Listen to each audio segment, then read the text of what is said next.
The Shadow of Fu Manchu. Based on the stories by Sax Rohmer.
Special Inspector Nayland Smith has discovered the object of Dr. Fu Manchu's presence in London to be the elimination or abduction of Europe's outstanding scientists, inventors, statesmen, and the engineering of their deaths or their transportation to the headquarters of the Black Poppy Society, a secret organization of super criminals located in the interior of China. With Dr. James Petrie, Smith arrives at the home of the Crichton Davy, the first on Fu Manchu's list, to find that the British statesman has already fallen a victim to the insidious Dr. Fu. While Smith, Petrie, and Inspector Weymouth of Scotland Yard are examining the death chamber, a strange, weird cry is heard outside the house. A movement in the window catches Smith's eye. He fires. Nayland, what was it? Great Scott. Must be losing my grip. Missed. Every shot. What the devil was it, Smith? Whatever it was, it's gone. Slipped out of the window just as we came in. You heard that cry? Of course. What were you shooting at? Something in the window? I didn't see it clearly, just a glimpse. And that cry, you heard it before? In India, the cry of the dacoit. In this instance, it was very probably used to call back the thing that caused the Crichton's death. Inspector Smith, are you all right? Open the door, Weymouth. Let them in now. There's no danger for the moment. Those shots, Inspector, what was it? Never mind that now. This envelope on the desk. It's the one that was brought to Sir Crichton just before we arrived. The same, sir. He started to open it. I'll wager it contains blank paper. There, you see? Yet it served its purpose. But blank paper? Now, look. No, don't touch it. Smell. Peculiar scent. What is it? A rare species of orchid. It grows only in certain sections of Burma. Travelers who pluck it have often been found dead, with nothing to show the cause of death but a small red mark on the face, or neck, or arm, such as we just found on Sir Crichton. It's called the Zayat kiss. You recognize the scent? At once. I'm certain that the Zayat, a deadly poisonous creature which kills the traveler, is attracted by the scent of the flower. But Fu Manchu, how did he... He's undoubtedly brought the Zayat with him, along with a supply of the orchid bulbs which he grows to feed the thing. Then you figure this weird thing followed the scent into this room where Sir Crichton was at work and... wait. Didn't Burgoyne say the windows were closed? That one is open. Open from outside. Vines are easily climbed, and Sir Crichton very likely had the envelope in his hands when the Zayat stung him. And you believe the Zayat was recalled to whoever brought it by that wailing cry? Have any of you a better theory? By Jove. It's unbelievable. Fu Manchu must be a fiend incarnate. He is indeed, Weymouth. His methods are insidious, to say the least. Now, while you're finishing up here, Petrie and I'll have a look at the garden. Come along, Petrie. Just what do you expect to find out here, Nayland? I really don't know, old chap. Probably nothing now. However, you take this footpath, I'll take that other. We'll meet at the rear of the house. And keep your eyes open. Now, just what the devil am I to look for? I wonder... Oh, by Jove, I beg your pardon. Forgive me, Dr. Petrie, if I startled you. Now, who are you? Tell me, please. Is it true that Sir Crichton Davy has been murdered? Murdered? Well, I can't say definitely. But he is dead. Yes, he is dead. But who are you? I am no one whom you know. But I have information for the police. This letter. Will you give it to the proper person in authority? Person in authority? Well, yes, that would be Special Inspector Nayland Smith.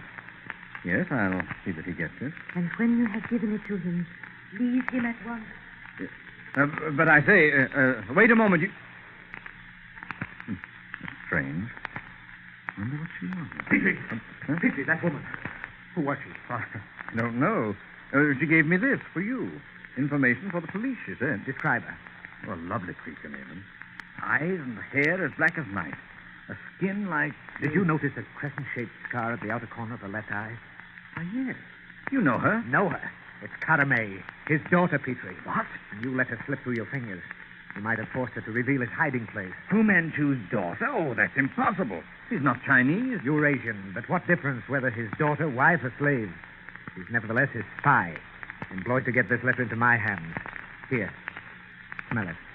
Recognize the scent? Great Scott, Nayland. It's the same. She told me to leave you as soon as I'd given it to you. Yes. She was a high card to play, but Fu doesn't know that I hold a higher. I don't understand. That woman's one of his keenest weapons. Fortunately for us, she evidently became attracted to you, or she wouldn't have warned you. Oh, that's ridiculous, Nayland. I didn't even know her name. Nevertheless, it's true. And you know what the receipt of a similar letter meant in Sir Crichton's case? A horrible death. Right. Come on, we've finished here. Now, Nayland, I followed you blindly in this business. I haven't insisted on explanation. Now, I must know what this is all about. I'll explain on the way home. We're not safe here. Well, you certainly don't believe you'd try a shot at Oh, no, Petrie. Fu Manchu scorns the use of noisy weapons. Oh, come. There's a cab across the road. Oh, cab! So where to now? Baker Street. My place? Yes, here. Get in. 21 Baker Street, driver. Right-o, sir.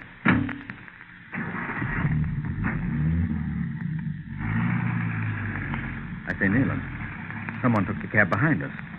I think it's following us. I expected that. Well, if I escape alive from this business, old chap, I'll know that I lead a charmed life. But aren't you going to try to throw them off? Useless. Wherever we went, Fu Manchu would find us. You no doubt still wonder why a servant of the British government lately stationed in Burma appears in London in the character of a detective. Rather. Simply because I stumbled onto a clue, quite by accident.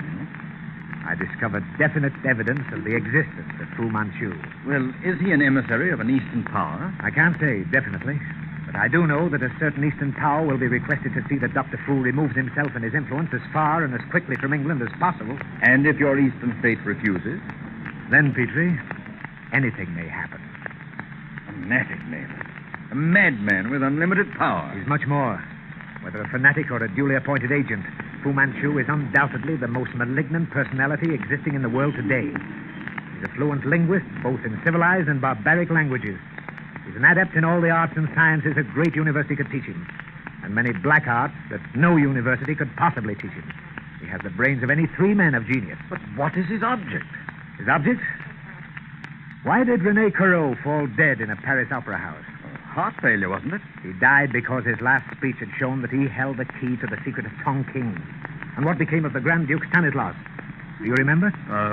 Suicide, as I recall it. He alone was fully aware of Russia's growing peril.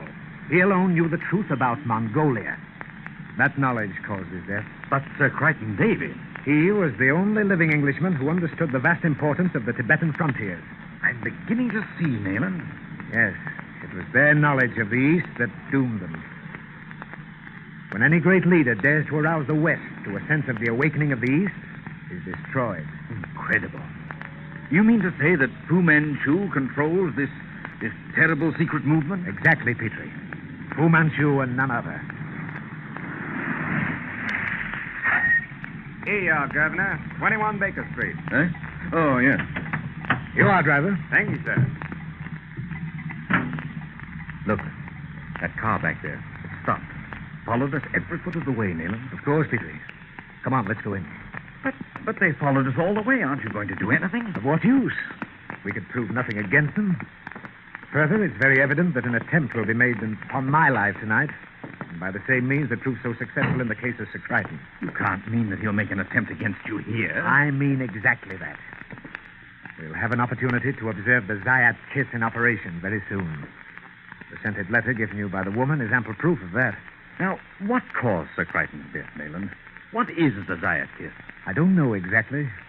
Some sort of insect, I believe, which is attracted by this perfume. Well, what sort of insect? Again, I say I don't know. But forewarned is forearmed, Petrie. Fu Manchu has made the blunder common to all men of unusual genius. He's underrated his adversary. Let's go into the bedroom. And now let us appear to make preparations to retire. I'm sure we may rely on Dr. Fu's servants to attempt my removal, if not yours. Well, I say, roll those golf clubs in that blanket and put them in your bed. I'll do the same with these pillows in mine, eh? Yes. So. There we are. And now? Now turn out the light and take a chair into the corner by the door. You'll be hidden by anyone looking through the window, yet we'll be able to see a silhouette against the window in the moonlight. Lower the sash. Right. You shouldn't have long to wait. I've put the perfumed envelope on the coffee table in the center of the room. You know, it's a climb of 30 feet, Nayland, from the garden to my window. Oh. To a dacoit who very likely operates the Zayat kiss, an ivy-covered wall is a grand staircase. 2 o'clock. Presently, Petrie, presently. You have your flash? Yes, and my pistol. Good. When I give the word, turn your flash on the envelope on the coffee table. Don't shoot. This golf club of yours will do the trick. Are you certain, Nayland? Look, the window. The shadow that is above the sill. He has a box in his hand. He tossed it through the window. The flash, Petrie. Light. Great Scott, Nayland, look! Hold the light steady. Quick, man, quick!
Shadow of Fu Manchu.